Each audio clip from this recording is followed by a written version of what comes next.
Que Dios cuide de mi hijo y de España. Padre, he cumplido con mi deber hasta el final.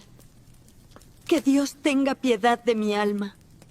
Hey guys, tonight we reveal the chilling secrets from the life of Margarita Theresa, the Habsburg princess who endured 6 incestuous pregnancies, countless miscarriages, and died tragically at the age of 21, under ruthless political machinations.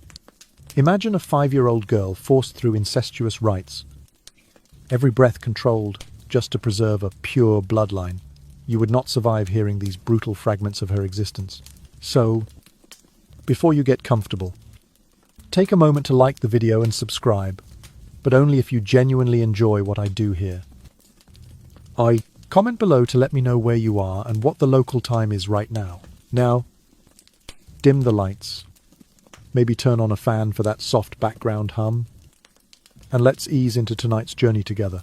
Immediately after we step into the corridor, aglow with candlelight and the lingering scent of incense, let us turn our gaze to the source of this tragedy, Margarita Theresa Maria of Spain. The Habsburg princess, born on the 12th of July, in the year 1651, at the Alcazar Palace in Madrid. She was the 6th and youngest daughter of King Philip IV, a sovereign both resolute and beset by vicissitudes, and Empress Mariana of Austria. Margarita Theresa did not enter the world cradled in the warmth of familial affection. Her full name, each syllable evoking both splendor and sorrow, reflected her predestined mission to preserve the pure bloodline of one of Europe's most formidable dynasties.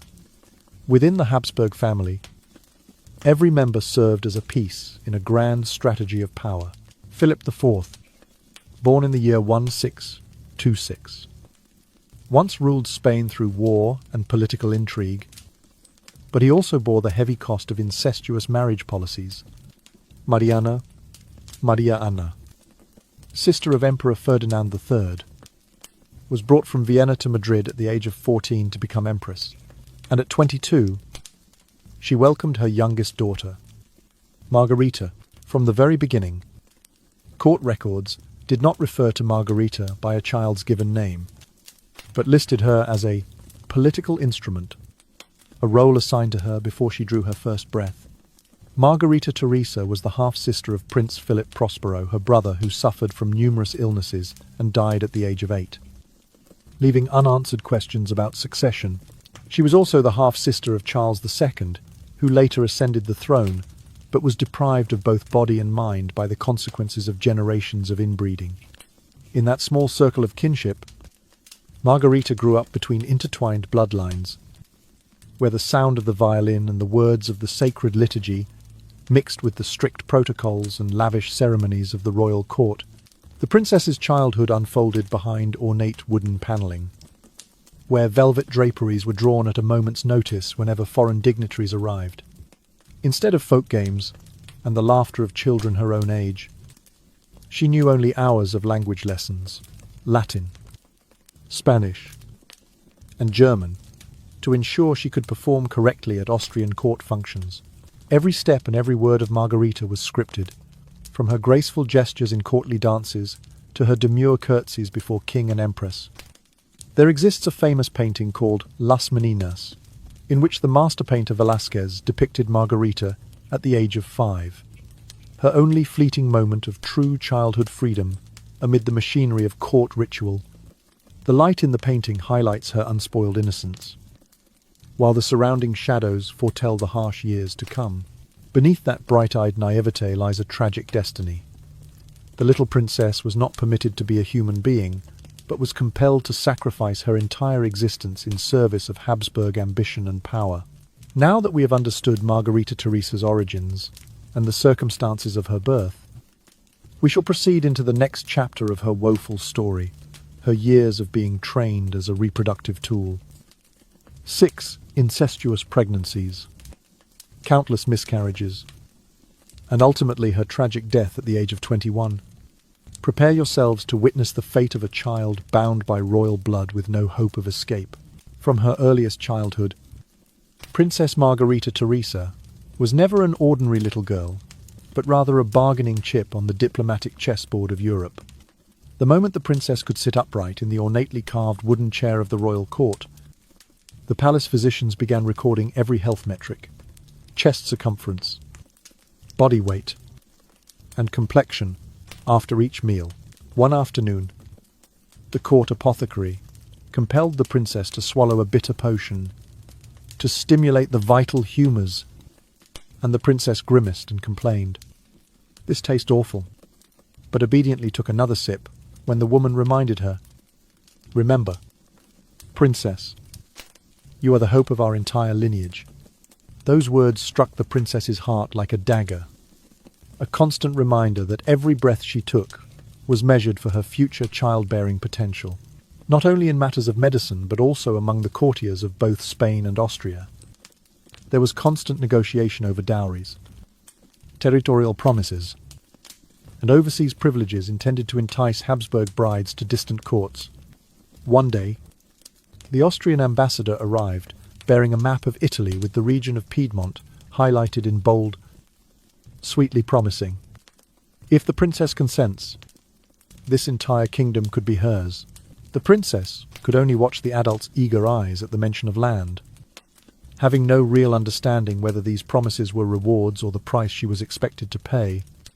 The princess's lessons were never chosen according to her own interests. Instead of reading fairy tales about Snow White or practicing floral sketches, the princess spent her hours on sacred texts and learning to sing Latin hymns to ingratiate herself with the Vatican's emissaries. The clashing of metal on metal in sword training sessions, a symbolic ritual, rang out regularly to refine her regal posture on horseback during parades in Salamanca. One month, a delegation from the English court visited, and a young count praised the princess's courtly dance as an angelic ballet. The princess managed a hesitant smile, secretly longing for the fields of Castile, where only the sound of shepherds' flutes and ring-toss games on grassy meadows filled her days. The royal diet was its own harsh story. Each morning, the princess was served a bowl of oat porridge with a single firm biscuit, followed later by a plain boiled vegetable soup. In stark contrast to the sumptuous feasts of the nobility, the princess was forbidden from touching sugar-coated fruits or rich cuts of meat. Every serving was weighed on a small copper scale, and each piece of produce on her plate had to be uniform in size. On one occasion, the princess surreptitiously tasted a golden butter biscuit in the kitchen and was immediately discovered by her governess, who admonished, "We must control fat intake to maintain a slender figure." All the court attendants recorded the princess's expression in that moment, between the sweetness of butter and her hesitant gaze to adjust her future menus.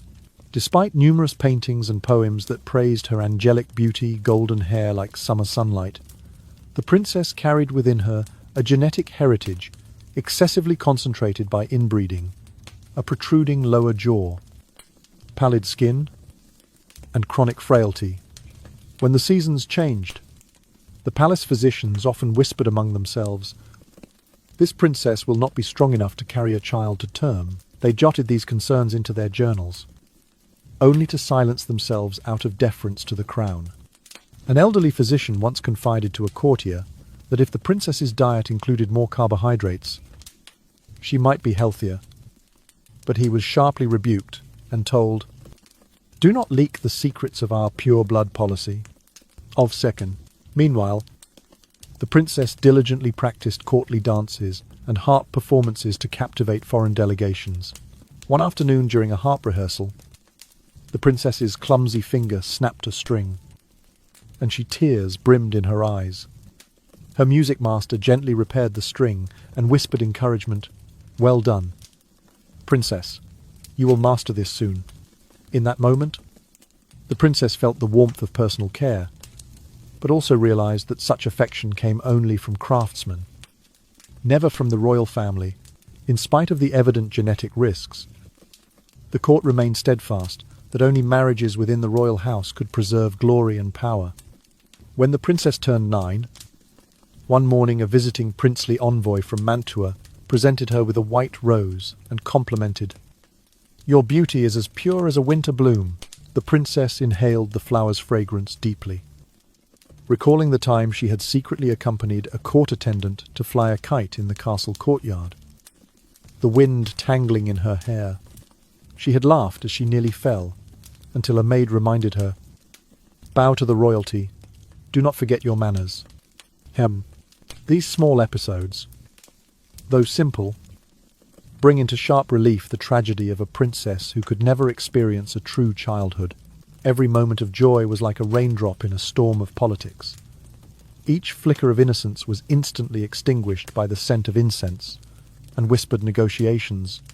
Margarita Theresa, despite her angelic grace, could not escape the calculating gaze and invisible hand of the Habsburg dynasty.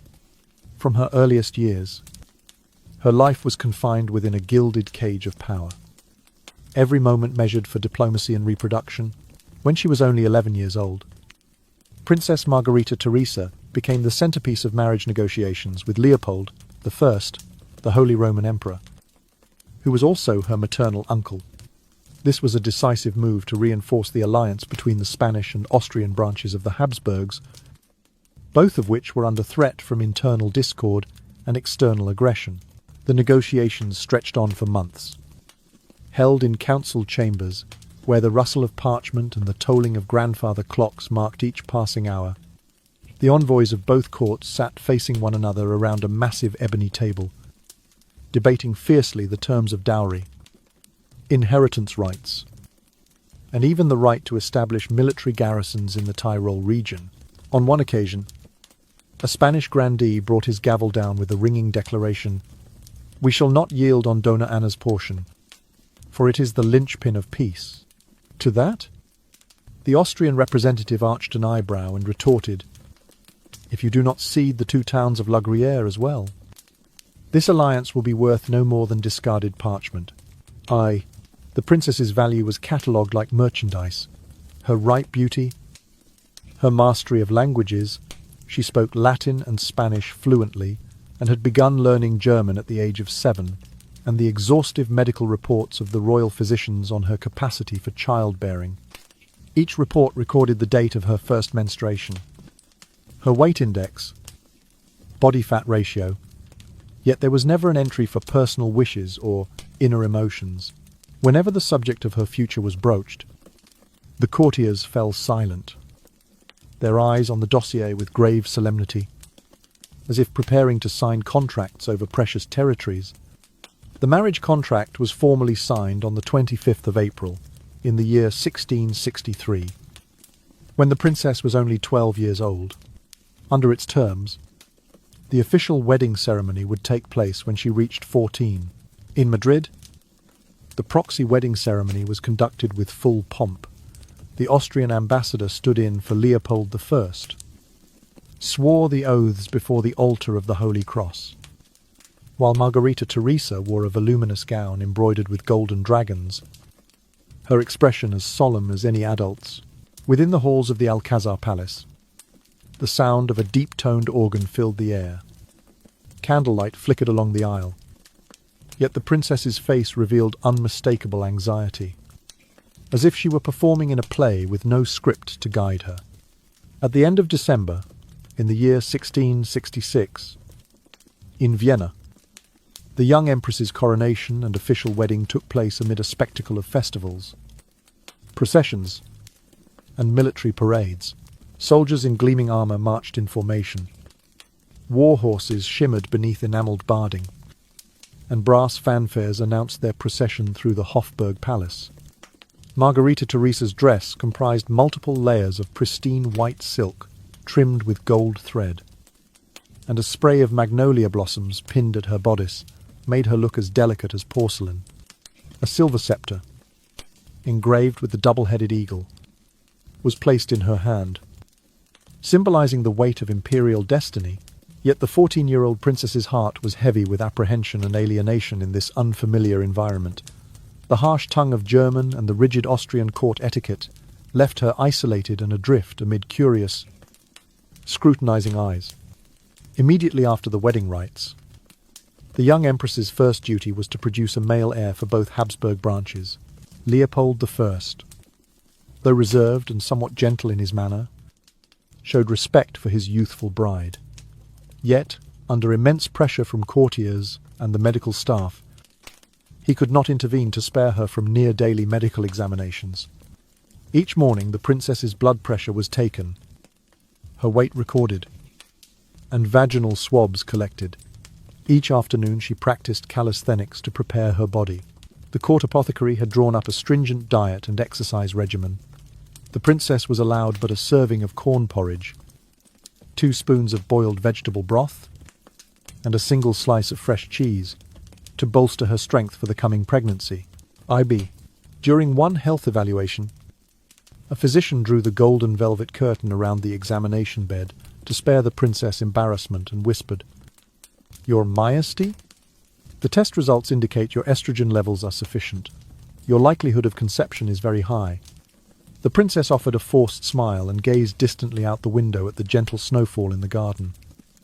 Recalling her warm Madrid home and the vibrant springs she once knew, any private thought was swiftly silenced when her lady-in-waiting entered and softly reminded her, "Your Majesty, please prepare your attire for the Savoy delegation's forthcoming audience." Ezra. Time passed in a blur of examinations and training, with not a moment's genuine rest for the princess. In the spring of 1667, just months after the wedding, she officially became pregnant for the first time. The palace drums beat a triumphant announcement of the news, but within the princess's heart there surged a wave of fear at the thought of giving birth so young. The court threw banquet after banquet to celebrate the promise of dynastic continuity, while the princess yearned for a single moment of peace, to rest her head on a pillow and listen to the sparrows chirping outside her window. Princess Margarita Theresa, at 14 years old, had not yet fully grasped the gravity of the destiny thrust upon her. Those early months of pregnancy were both the pride of an empire and an invisible burden on her slender shoulders. Beneath the vaulted splendor of the Vienna palace, the princess gradually came to realize that personal happiness had no place in the life of an empress predetermined from the cradle. Less than 3 months after her proxy wedding, in early 1667, Princess Margarita Theresa discovered she was pregnant for the first time. The court erupted in jubilant celebration, as though a great victory had been won. Yet the princess, now 15 years old, was consumed by dread at the thought of the labor pains that lay ahead. From that moment on, every aspect of her care was calibrated solely to safeguard the pregnancy. She was monitored by midwives, administered prenatal tonics, and placed on a strict regimen of rest. Not once did anyone offer her emotional solace or acknowledge her fears. By the end of 1667, after 7 harrowing months of anticipation, the princess suffered a devastating miscarriage. No time was granted for her to grieve or regain her strength. The court immediately pressed her to prepare for a second conception. At the dawn of 1668, tragedy struck again when her first child arrived stillborn. The court physicians, determined to prevent another loss, subjected her to bloodletting, herbal purges, and enforced immobilization. These treatments, archaic and often harmful, left her physically weakened and emotionally numb. Despite her frail condition, the court's demands did not relent. Within a matter of months, plans for her third pregnancy were already underway. Finally, in January of 1670, the long-awaited birth of Archduchess Maria Antonia brought a fleeting moment of triumph. The court trumpeted this arrival as proof that the Habsburg strategy had succeeded, yet the victory was short-lived. The young princess's body, still recovering from the previous traumas, was not given sufficient time to heal. Before the year's end, Margarita Theresa faced the burden of a fourth pregnancy. The Austrian court maintained its strict disciplines, daily medical examinations, regulated diet, mandatory rest without any regard for the princess's mounting weakness. As the relentless cycle continued, the young empress's spirit grew ever more withdrawn. Court chroniclers noted her absence from festive banquets and her growing reluctance to participate in diplomatic receptions. She spoke little, preferring the quiet company of the Spanish ladies-in-waiting who had accompanied her to Vienna. In stolen moments, she would gaze out the palace windows, longing for the sunshine of Madrid and the laughter of childhood games. Leopold I, though genuinely affectionate and concerned, found himself helpless before the immense pressures of the imperial court. He sought to comfort his wife with gentle words and rare private dinners. Yet he dared not oppose the cabinet ministers or the medical council who dictated every detail of her life. The marriage of Margarita Theresa and Leopold I, once seen as a union of two branches in strength, became a poignant symbol of personal sacrifice. Their relationship, while marked by mutual respect, was overshadowed by the unyielding demands of statecraft. Tender moments, a shared glance during a nighttime vigil, a slip of a hand in the privacy of their chambers were swiftly eclipsed by the clamour of court protocol. Each whispered exchange carried the sorrow of what might have been a life lived freely. A family formed by love rather than duty. Throughout her late teens, the princess endured each pregnancy with stoic resolve. Her body, the battleground upon which dynastic ambitions were waged, even as she bore the physical scars of repeated childbirth and lost pallor, exhaustion, and chronic pain, she remained bound to the expectations of the Habsburg legacy. No celebration was complete without the whisper of her next confinement. Every lull in court affairs only served to heighten the anticipation of her next childbearing requirement. By late 1670, Margarita Theresa's health had visibly declined. Her once bright eyes, immortalized by Velázquez at the age of 5, now held a distant sheen, as though she were perpetually living within the confines of a dream from which she could not awaken. She walked the palace corridors with measured grace, yet her steps betrayed fatigue. The court physicians, ever dutiful, continued their monthly checkups, recording her vital signs in ledger after ledger, but offering no comfort beyond clinical observations. Leopold I, witnessing his wife's suffering, attempted to ease her burdens. He petitioned the council to allow her more rest and to moderate the intensity of her medical regimen. But his entreaties were gently rebuffed in the name of preserving the royal bloodline. The ministers reassured him that the future of the empire depended upon the princess's continued fertility. Thus, the young empress remained ensnared in a cycle of nurturing and deprivation, joy and despair, life and loss. In the hushed chambers of the Hofburg, away from the dazzling festivities, Margarita Theresa's solitude became palpable. She confided in her closest attendant that she feared she was merely a vessel, valued only for her capacity to birth heirs. Yet such intimacies were rare and quickly hushed. The palace walls, lined with portraits of Habsburg ancestors, seemed to bear witness to her anguish, their painted eyes reflecting the toll of generations of inbreeding and political machination. Thus, the fourth pregnancy came and went, leaving the princess ever more fragile. The court, blinking in the bright glare of imperial pageantry, scarcely paused to measure the cost. To them, each miscarriage or stillbirth was but a setback in the great enterprise of dynastic continuity. To Margarita Theresa, each loss carved deeper into her soul, stitching sorrow into the very fabric of her being. By the time her 20th birthday approached, the cycle worn her down to a shadow of her former self, the once vibrant princess, whose laughter might once have echoed through the castle halls, now spoke only when addressed, and then in hushed tones. Her dreams of a life filled with art, music, and simple pleasures had long since been replaced by a singular dread. The next order of the court physicians, the next letter from the council, the next summons to bear yet another child. And so, the palace's grand salons and echoing corridors held within them the silent testament to a life claimed by politics.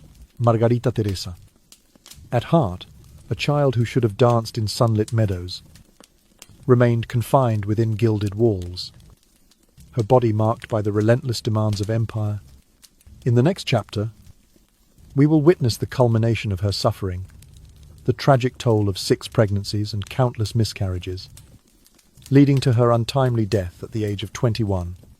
Prepare to bear witness to the most heartrending pages in Habsburg history. By the time Margarita Theresa entered her 5th pregnancy in early 1672, her body was already on the brink of collapse.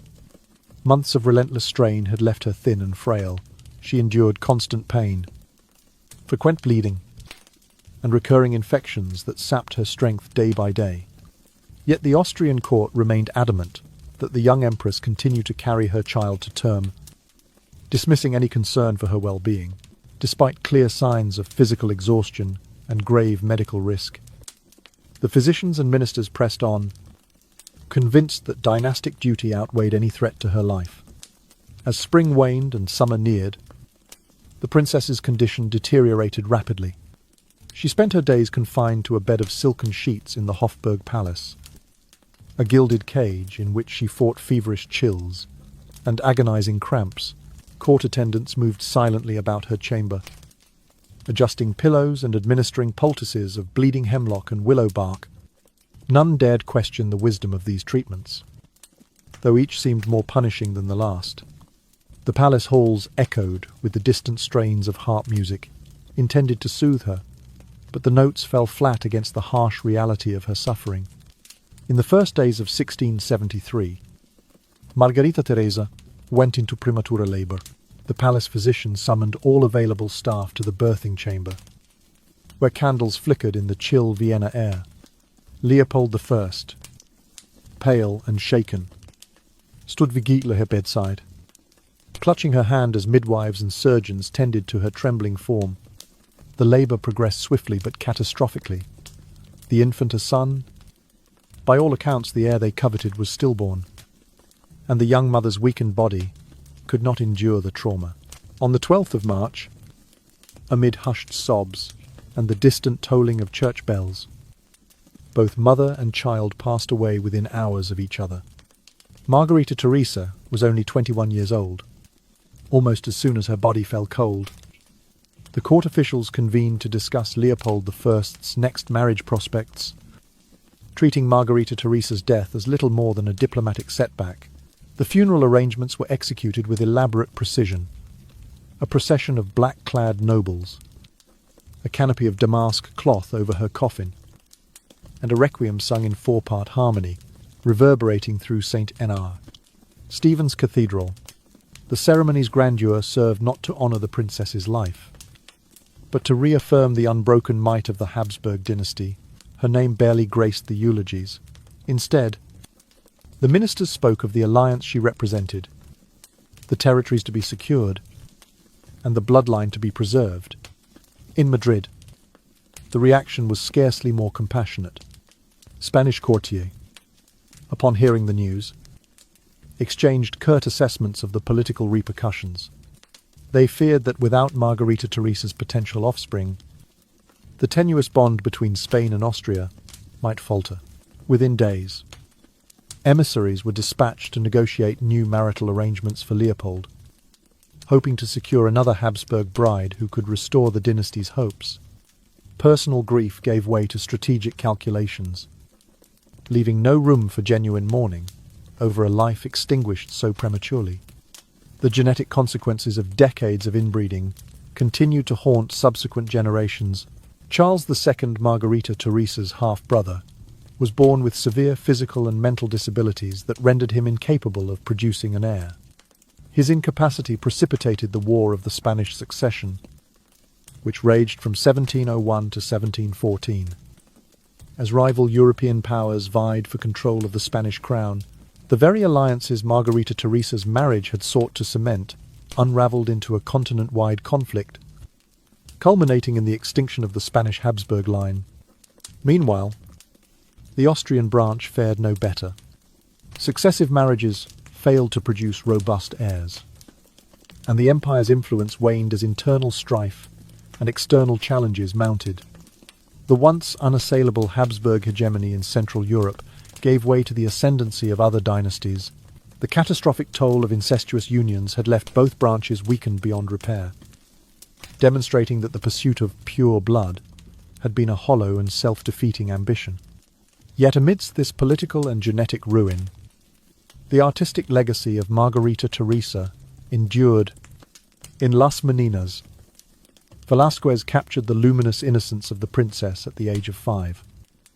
Her wide eyes and golden curls, contrasting with the shadowy court attendants behind her. The painting stands as a silent indictment of the system that sacrificed her life, a testament to the tragedy of a child raised as a political instrument under the guise of preserving royal lineage. Viewers across the centuries have been struck by the haunting quality of her gaze, as though the little girl on canvas silently pleads for the humanity that was denied her. Thus, Las Meninas became more than a masterful work of Baroque portraiture.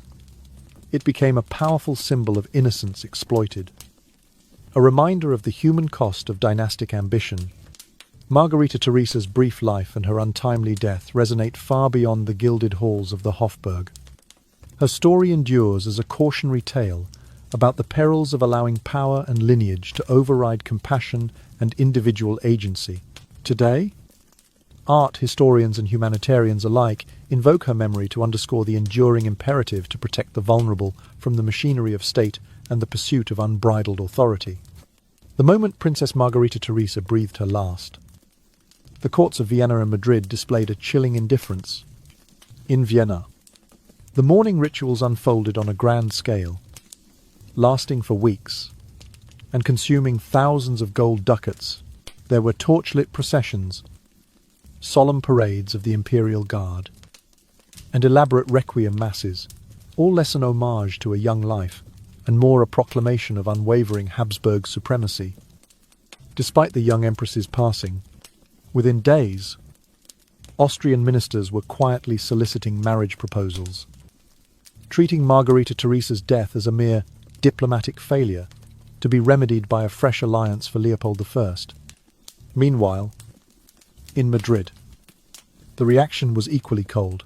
Rather than lament, the Royal Council recalculated dowries and revised marriage treaties with other European courts to compensate for the collapse of the Austrian alliance.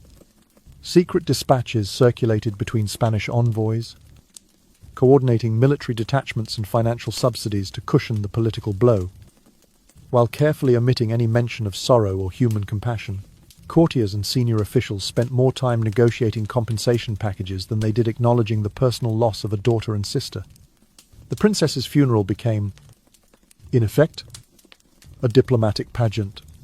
Clerics in black cassocks mingled with generals in full-dress uniform, their ranks interspersed with soldiers bearing standards of the double-headed eagle.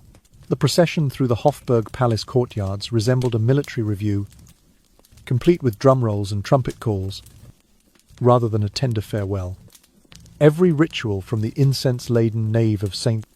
Stephen's Cathedral to the gilded hearse served to demonstrate the empire's undiminished grandeur. The underlying message was clear. Although a life was extinguished, the dynasty's bloodline, and thus its power, remained intact. The stark tragedy lay in how swiftly the personal grief that might have united two kingdoms was overshadowed by transactional maneuvering. The very bridge that Margarita Theresa had been meant to fortify between Spain and Austria was abandoned in favour of fresh treaties, new bride searches, and property swaps. A princess once hailed as the jewel of the Habsburg court became, in official annals, to a mere footnote, her memory reduced to entries in protocol, books and treasury ledgers. There was no lingering scent of genuine incense or spilt tears to mark her passing, only the cold calculus of realpolitik. In the weeks following her funeral, diplomatic correspondence revealed the harsh priorities at play. Spanish ambassadors in Vienna exchanged coded messages about reallocating the dowry funds to fund shipbuilding in the Mediterranean. Austrian foreign ministers, in turn, drafted proposals for territorial concessions in the Tyrol and Lombardy, all in the name of preserving the imperial bond. Personal letters between courtiers, usually rich with empathy, became terse notes on troop placements and revenue streams. Even the memory of Margarita Theresa's final days was swiftly appropriated for propaganda. State historian compiled volumes listing her lineage, her regnal titles, and the territories she had symbolically united, though never acknowledging her suffering. The young empress's name adorned banners and coins, her visage minted on commemorative tailors. But these images bore little resemblance to the vibrant child Velázquez had immortalized. Instead, they projected an idealized symbol of dynastic continuity, erasing the humanity of the girl who had lost everything to political expediency. Yet for all the pomp and circumstance, the genuine bonds between Spain and Austria proved fragile. The hastily arranged successor marriage failed to produce the unity anticipated, and rival courts soon sought to exploit the apparent disarray. The War of the Spanish Succession loomed on the horizon, fueled in part by the unresolved tensions left by Margarita Theresa's untimely death. The very alliances she had been raised to cement unravelled in the diplomatic vacuum her passing created. In the end, Princess Margarita Theresa's fate stood as a bitter testament to the ruthless logic of royal strategy. Her funeral spectacles and contractual negotiations masked the painful truth. A life of promise, stripped of agency and sacrificed to lineage, was mourned not as a young woman's loss, but as a piece of territorial chess. The Habsburg dynastic machine made clear that individual grief was irrelevant.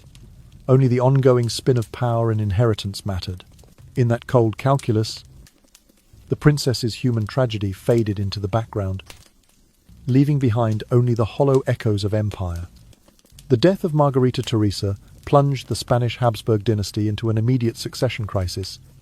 Charles II, her half-brother, already bore severe physical and mental impairments and was incapable of fathering an heir, leaving the crown without a clear male successor. This calamity rendered all hopes of a strengthened Austria-Spain alliance, secured through Margarita Theresa's marriage, futile. European great powers began eyeing the frail Spanish throne, poised to intervene in the brewing contest for the kingdom's inheritance. In the year 1701, the War of the Spanish Succession erupted when France, England, Austria, the Dutch Republic, and numerous smaller states declared support for rival claimants to the vacant crown. The legacy of Habsburg inbreeding, which had once served as a political bulwark, now became the primary cause of eroded confidence among European courts. Spain's economy, already strained by years of military overextension and fiscal mismanagement, collapsed further. Its armies were under strength, and internal divisions deepened. Consequently, Spain gradually lost its holdings in Italy, the Low Countries, and various German principalities. The downfall of the Spanish Habsburgs ultimately stemmed from centuries of incestuous marriage policy. As the royal bloodline grew increasingly frail, fertility rates plummeted, and the monarchy lacked robust heirs. This power vacuum invited foreign influence and opportunistic aggression, eroding Spain's century-long supremacy. By the mid-18th century, the Bourbon dynasty had supplanted the Habsburgs on the throne of Madrid, bringing to a close a reign that had lasted nearly 3 centuries. From the tragic story of a single princess, the lesson becomes clear. No matter how formidable a regime's might, it pays a steep price when it sacrifices human dignity and lives for dynastic or political gain. The Spanish Habsburgs, once feared across Europe, were ultimately undone from within by the very belief that royal blood could perpetuate itself, untainted, through incest. Today, historians and ethicists alike view Margarita Theresa's life as a cautionary tale.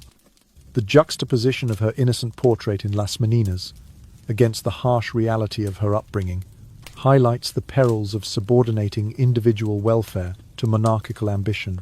In an age that venerates her artistic legacy, her story endures as a silent indictment of policies that prioritize lineage over humanity, reminding us that power untempered by compassion can sow its own destruction. Maria Antonia, the sole surviving child of Margarita Theresa and Leopold I, was born in January of 1670 as a beacon of hope for the Habsburg alliance. Yet her life soon mirrored her mother's tragic fate. at the age of 15. She was married off to Maximilian II Emmanuel of Bavaria and thrown headlong into the machinery of dynastic politics. As a teenage princess sent to a foreign court for the singular purpose of producing heirs, her very existence served as a stark reminder that the Habsburg lineage remained ensnared in a cycle of incestuous marriage from which there was no escape. During her brief years in Bavaria, Maria Antonia bore several children, each successive birth greeted with courtly celebration, and every loss recorded in official annals. Tragically, none of her offspring survived infancy, and those who did exhibited severe congenital deformities. The same archaic medical interventions used on her mother bloodletting to balance the humours, purgative herbal concoctions, and enforced bed rest continued to be imposed upon her as though they were sacred rites rather than harmful treatments. Despite her cultivated beauty, her erudition, and her cultured talent on the harpsichord and in the salons of Munich, Maria Antonia possessed no agency over her own life. Every pregnancy was meticulously logged in the royal diaries, and the public and military officialdom alike awaited news of each birth as though it were a political triumph rather than a deeply personal passage. In the year 1692, at the age of 22, Maria Antonia fell gravely ill following her final childbirth. Despite valiant efforts by her personal attendants and the Bavarian court physicians who administered poultices of mercury and opiates to dull her pain, her condition worsened. She passed away quietly in her chambers, the candles guttering as if in mourning at the loss. Her death marked the third consecutive generation of Habsburg women claimed by the uncompromising demands of consanguineous dynastic strategy, cementing the grim reality that no reforms had been made to curb the bloodline's hereditary afflictions.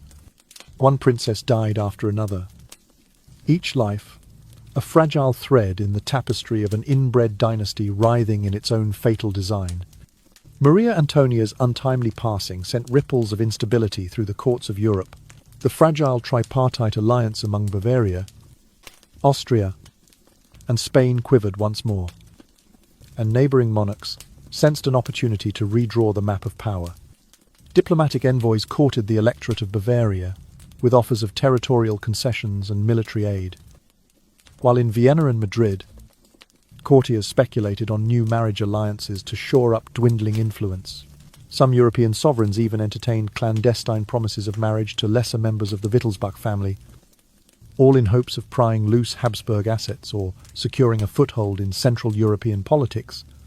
The tragic fates of Margarita Theresa and Maria Antonia revealed the stark vulnerability of a dynasty once thought invincible, the Habsburgs, whose interwoven branches had long been erected as a bulwark against external threats, now found that their greatest adversary was the very blood that bound them together. Monarchs from France to Prussia, from England to the Italian duchies, observed with a mix of fascination and horror as the so-called sacred blood of Europe unravelled in a looping spiral of decay and premature death. Yet, in the face of such sorrow, the political stage pressed on. New alliances were negotiated, treaties rewritten, and dowries revalued to fill the vacuum left by Maria Antonia's demise. The grandeur of the Habsburg name carried on, but beneath its glossy veneer lay the hollow echo of lives extinguished by the pursuit of dynastic purity. The cycle of political marriages continued, with each new union shadowed by the looming spectre of generational weakness. Through the lens of these intimate tragedies, the illusion of Habsburg supremacy faded. The empire that once spanned continents and commanded respect across Europe was gradually exposed as brittle and unsustainable, its foundations cracked by the very policies meant to preserve it. The dynasty's ultimate undoing was not the armies it raised or the treaties it forged, but the misguided belief that a royal lineage could endure untainted through incest, a belief that, for Margarita Theresa and Maria Antonia, proved fatal. In retrospect, the parallel lives and deaths of Margarita Theresa and her daughter Maria Antonia stand as a cautionary portrait of power untempered by humanity. Their stories are immortalized in portraits and chronicles, yet their voices remain silent, overshadowed by the machinery of state. They serve as poignant reminders that political ambition, when placed above the welfare of individuals, can yield not triumph, but ruin. The Habsburg legacy, long revered, now serves as a testament to the high price of sacrificing human lives on the altar of dynastic ambition. The physical and psychological anguish inflicted upon the Habsburg line did not end with the collapse of the 17th century dynasty. In recent decades, modern genetic analyses of Habsburg skeletal remains have confirmed the devastating consequences of centuries of consanguineous policy. Researchers examining DNA extracted from royal tombs have found extremely high levels of homozygosity, an indicator that individuals inherited identical gene variants from both parents. This overwhelming genetic uniformity underlies a spectrum of hereditary disorders, ranging from the characteristic Habsburg jaw deformity to severe neurological conditions, infertility, and compromised immune function. The most poignant example of these inherited afflictions is Charles II, the final sovereign of the Spanish Habsburg branch. Born late in the 17th century, he exhibited an array of debilitating malformations, a protruding lower jaw, weakened limbs, and lifelong zitures. His cognitive development was stunted. He spoke only a few words, if at all, and was unable to perform basic scholarly or diplomatic tasks. More tragically, he could not produce offspring, leaving the crown without an heir and directly precipitating the War of the Spanish Succession from 1701 to 1714. European monarchies, sensing the vacuum, launched a protracted struggle for the vacant throne, turning the inability of one ailing king into a continent-wide conflagration. Today's scientists have leveraged state-of-the-art techniques to reconstruct the Habsburg genetic profile, sampling bone and dental material from crypts in the royal pantheon. They have sequenced mitochondrial and nuclear DNA to map inherited mutations. These studies, published in leading biomedical journals, quantify the dynasty's inbreeding coefficient at a figure far exceeding safety thresholds defined for both human and animal populations. In practical terms, the incidence of infant mortality in the Habsburg line was several times higher than in contemporary European royals, and chronic illnesses, such as heart defects and epilepsy, were rampant. The data conclusively demonstrate that the dynasty's sacred blood had become a liability, morphing into a pathological lineage doomed by its own reproductive strategies. The implications of these findings extend beyond historical curiosity. They offer a powerful cautionary tale about the perils of subordinating human welfare to dynastic or political expediency. A policy devised to cement power through intermarriage instead eroded the very vitality of those it was meant to sustain. The silent cells within the Habsburg crypts speak to us across centuries, reminding us that the human genome is not a tool to be manipulated without regard for the health and dignity of future generations. Moreover, the confluence of archival records and genetic science has painted a fuller picture of the tragic arcs of Margarita Theresa and her descendants. Court documents detailing endless pregnancy losses, alongside laboratory charts illustrating genetic bottlenecks, converge to illuminate the personal horrors endured by individuals caught in the machinery of power. These complementary sources compel the modern world to reflect on the ethical dimensions of policy decisions that trade individual rights, particularly those of the vulnerable, for abstract notions of glory or continuity. In an era that increasingly values genomic medicine, the Habsburg case underscores the moral imperative to balance technological capability with respect for human life.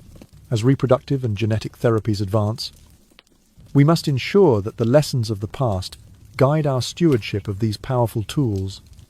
The Habsburg experience stands as a somber reminder that political ambition, left unchecked, can inflict irrevocable harm at the most intimate level, the very blueprint of our being. The tragic legacy of Margarita Theresa and her bloodline thus resonates far beyond the gilded halls of Austria and Spain. It reverberates in the research laboratories of today and in the halls of power, where decisions affecting generations to come are made. Their story demands that we honor scientific progress by embedding it within an unwavering commitment to human dignity, lest we repeat the grievous errors of a dynasty that placed pedigree above people. The tragic story of Margarita Theresa has resonated far beyond the confines of her 17th century courtly existence, inspiring historians, artists, and philosophers alike to reflect on the interplay of power, individual rights, and human dignity. In the sweeping tide of the 18th century Enlightenment, thinkers such as Voltaire, Montesquieu, and Rousseau invoked the Habsburg calamity as a powerful argument for the primacy of reason and natural rights. They held up the ordeal of Margarita Theresa, sold into incestuous marriage, before she could consent as a dramatic testament to the necessity of freedom in marital contracts. To Voltaire, the princess's fate underscored the folly of equating dynastic convenience with divine sanction. To Montesquieu, it illustrated the abhorrent consequences of subordinating individual will to the will of a lineage.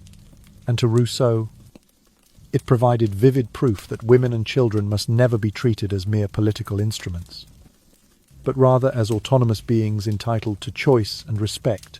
In the realm of the visual arts, Diego Velázquez's Las Meninas emerged as a dual symbol, at once a supreme achievement of Baroque portraiture and a silent indictment of the dehumanizing policies it inadvertently chronicled.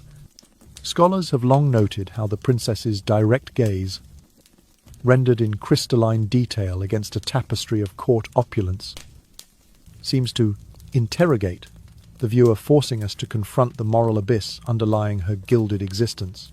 The painting's compositional mastery, its interplay of light and shadow, its subtle reflection of the royal couple in the mirror at the back wall, imbues the scene with a sense of trapped innocence. Critics argue that Margarita Theresa's luminous face and penetrating eyes simultaneously celebrate her individual spirit and condemn the incestuous machinations that undermined her humanity. In the 21st century, the princess's story remains strikingly relevant. Human rights organizations, educational institutions, and lawmakers frequently reference Margarita Theresa in campaigns advocating for child protection, the abolition of forced marriage, and the eradication of gender-based violence. Documentaries and contemporary novels explore her life not merely as historical curiosity, but as a cautionary parable. Never again allow human beings to be traded as property. One filmmaker asserts, framing her ordeal as a universal warning.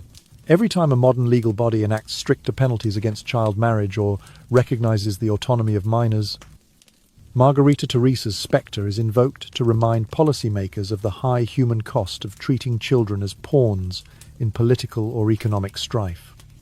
The philosophical legacy, anchored by her example, is equally profound.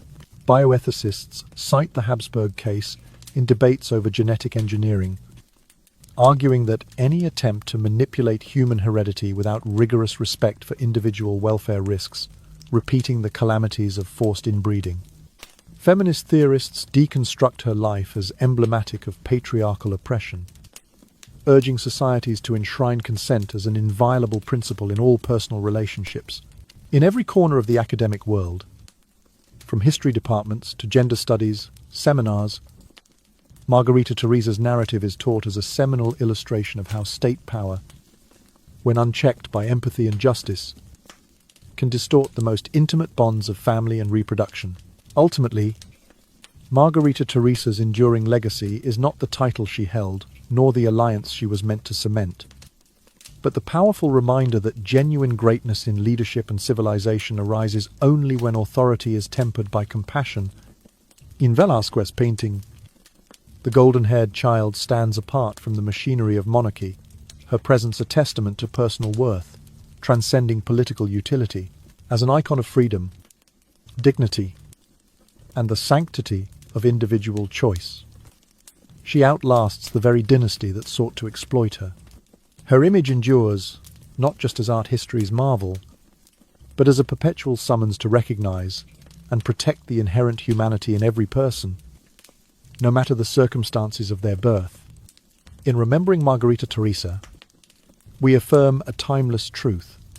The highest exercise of power is one that preserves, rather than sacrifices, the lives and rights of the vulnerable.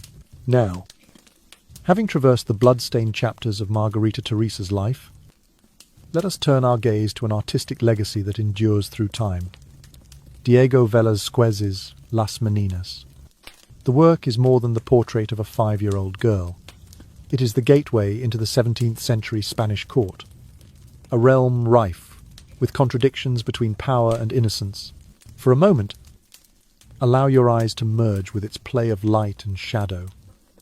To contemplate the silent narrative, Velázquez sought to convey a message that transcends ceremony and intrigue, awakening our compassion and reflection on the human condition. Las Meninas stands among the most structurally intricate paintings in the history of Western art. At its core, Velázquez positions Princess Margarita Theresa precisely at the composition's focal point. Her face and dress illuminated by a beam of soft, natural light. Behind her, the palace pages, ladies in waiting, and court dwarfs occupy the midground, rendered in more subdued tones. To the left, the artist has included himself, palette and brush in hand, emerging from the shadows. As he captures the royal scene, the background remains enveloped in deeper darkness, swaths of velvet drapery, a half-opened or suggesting an unseen antechamber, and, at the painting's far rear, a mirror reflecting the figures of King Philip IV and Queen Mariana of Austria.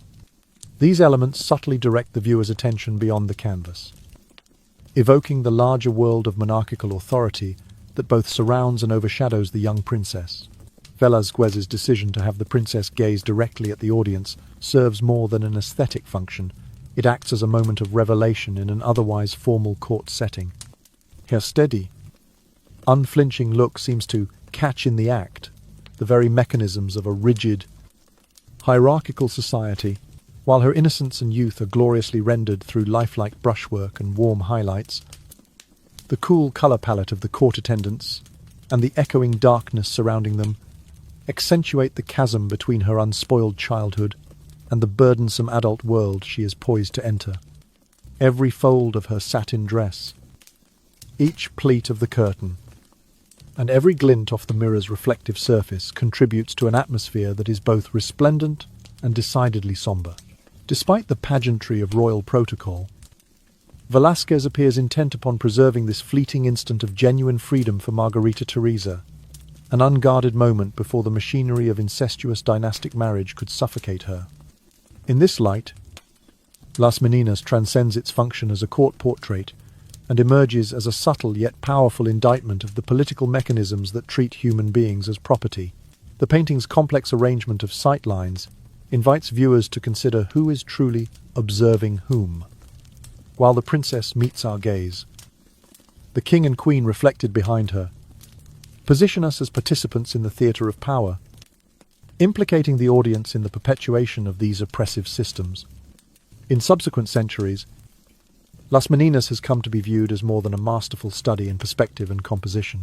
Art historians often describe it as a pictorial text that preserves the Habsburg dynasty's bittersweet memory, not through triumphalist regalia, but through the child's eyes that were destined to be confined by reproductive duty.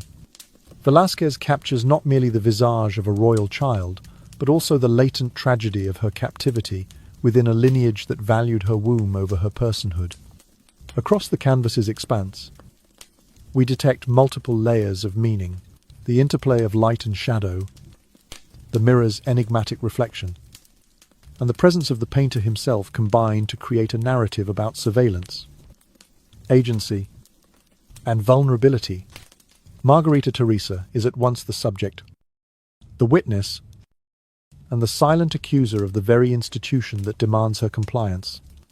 In each brushstroke, one senses Velázquez's empathy. He does not merely flatter royal vanity, he elevates the princess's humanity above the sterile pomp of court ceremony. As an enduring emblem of artistic genius and moral conscience, Las Meninas allows modern audiences to look past the ornamental trappings of power and glimpse the fragile individual at its center.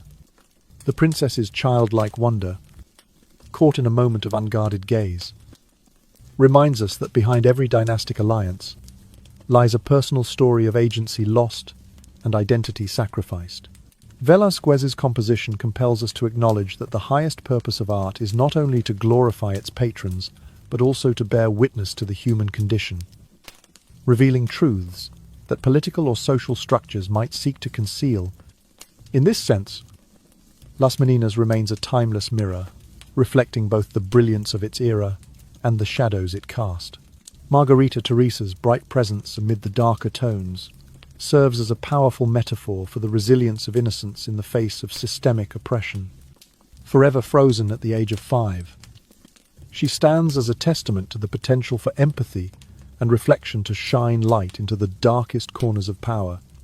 Through this painting, Velázquez grants her a kind of posthumous freedom, immortalizing her essence in a work that transcends the very hierarchies that once sought to constrain her. Many modern viewers who stand before Las Meninas remark on the astonishing depth in the young princess's gaze, as though Margarita Theresa is peering directly into their very souls.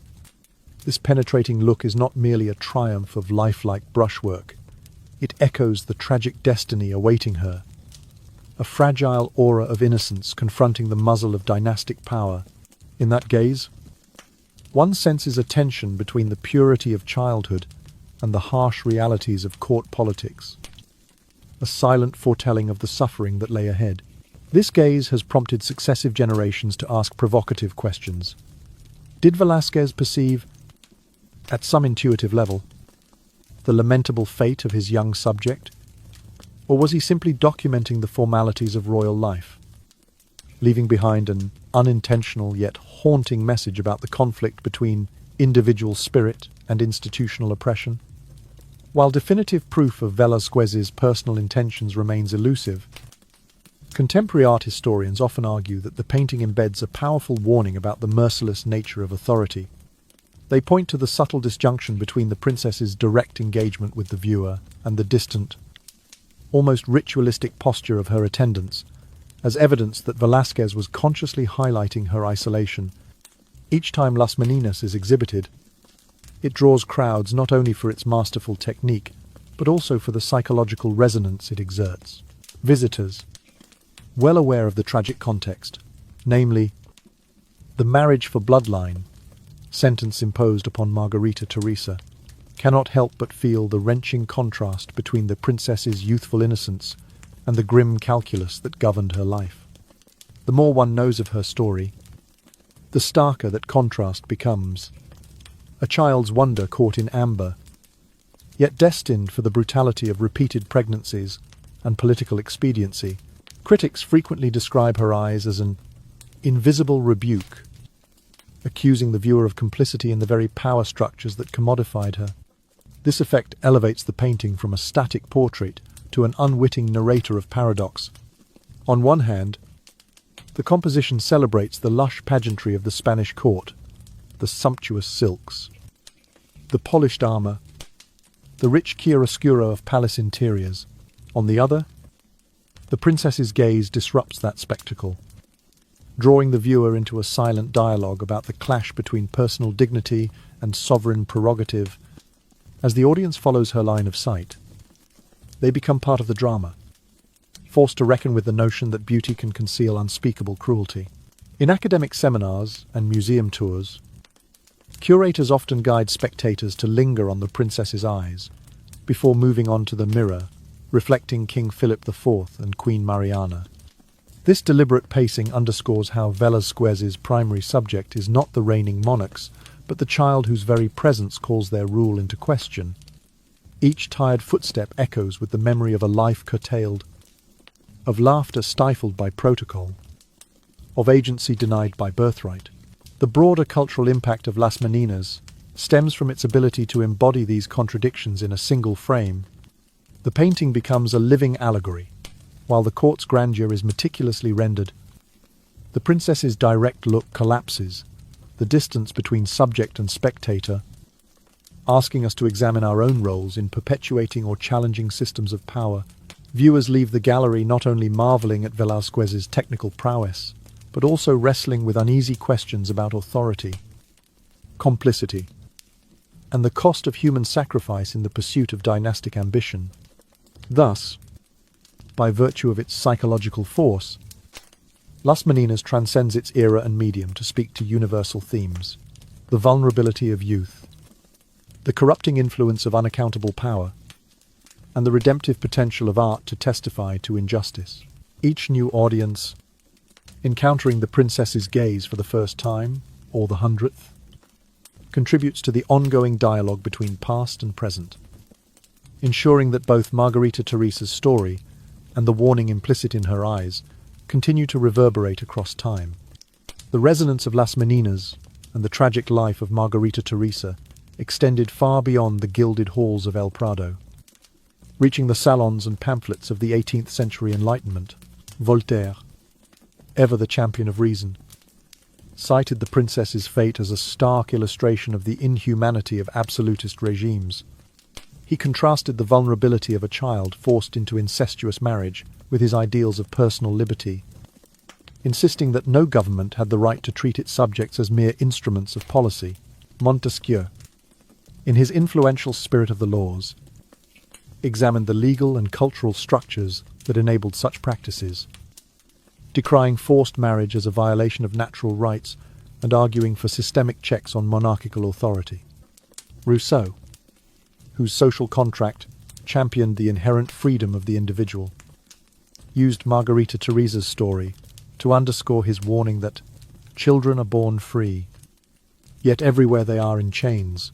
For these philosophies, the Spanish court's treatment of the princess exemplified the urgent need for legal reforms to protect women and children against the tyranny of dynastic ambition. In the cultural sphere, Margarita Theresa evolved into the archetype of the political victim. 19th and 20th century novelists, playwrights, and filmmakers have repeatedly drawn on her life to explore themes of innocence exploited by power. In British and French theatres, productions dramatizing her plight placed her at centre stage, embodying the broader struggle for autonomy against entrenched hierarchical systems. Films set in opulent palaces have portrayed her as both a historical figure and an emblematic child, a poignant reminder that the wheels of politics often grind the most vulnerable underfoot. Through these artistic reimaginings, Margarita Theresa transcended her historical context to become a universal symbol of the fight for human dignity.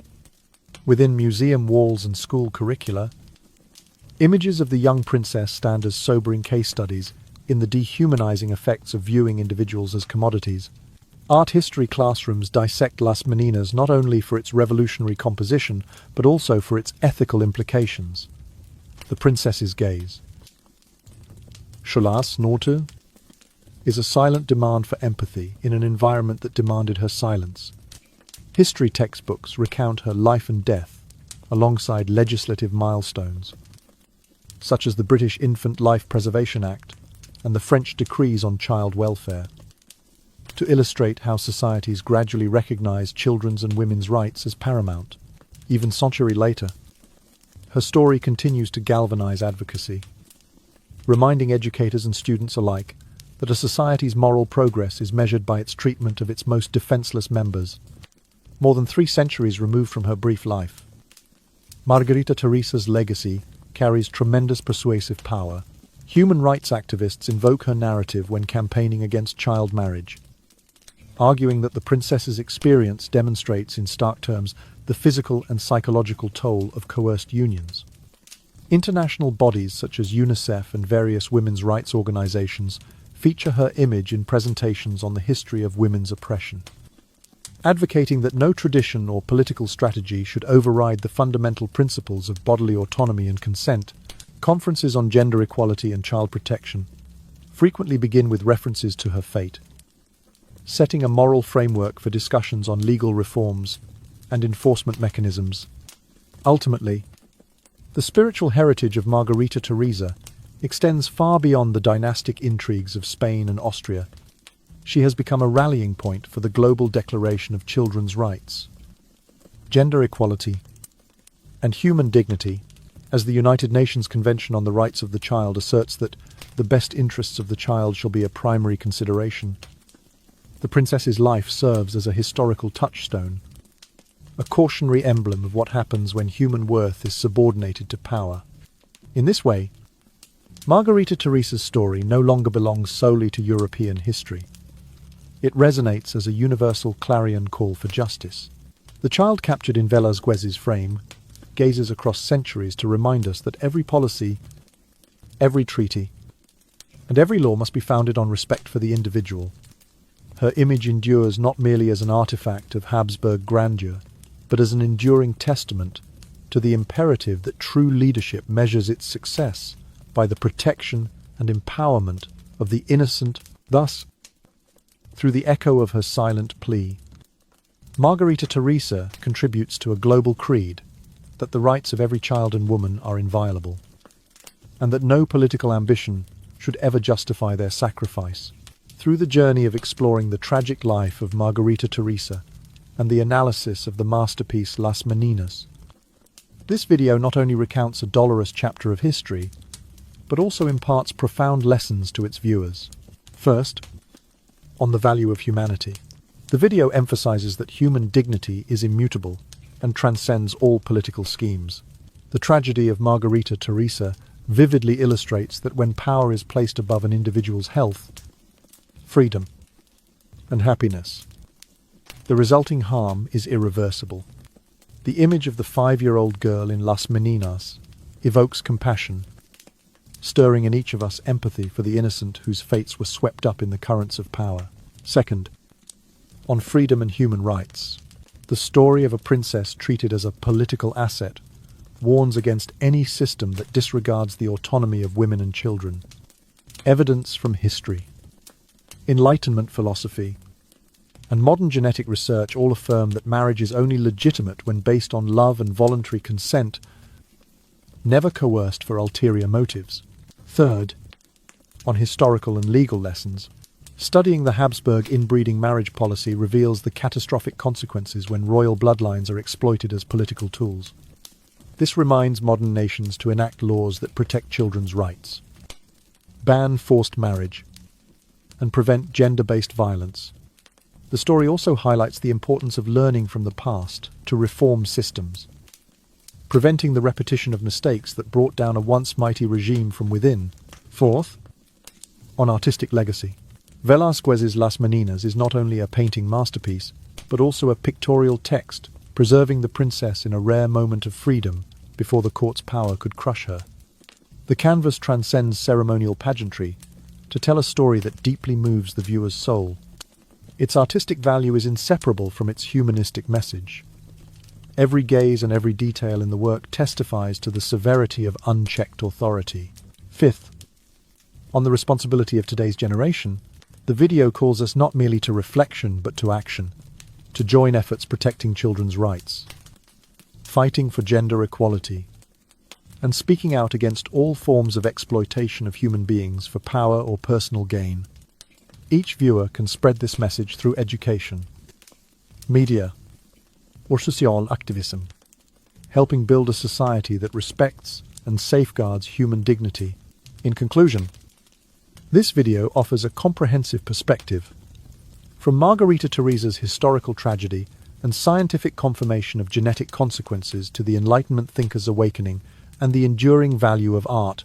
We learn that power cannot be sustained by sacrificing human lives, that history, art, and science must work in concert to defend human rights, and that the greatest achievement of any civilization is its capacity to uphold the freedom, dignity, and lives of every individual. Only then can we truly call ourselves a progressive and compassionate society.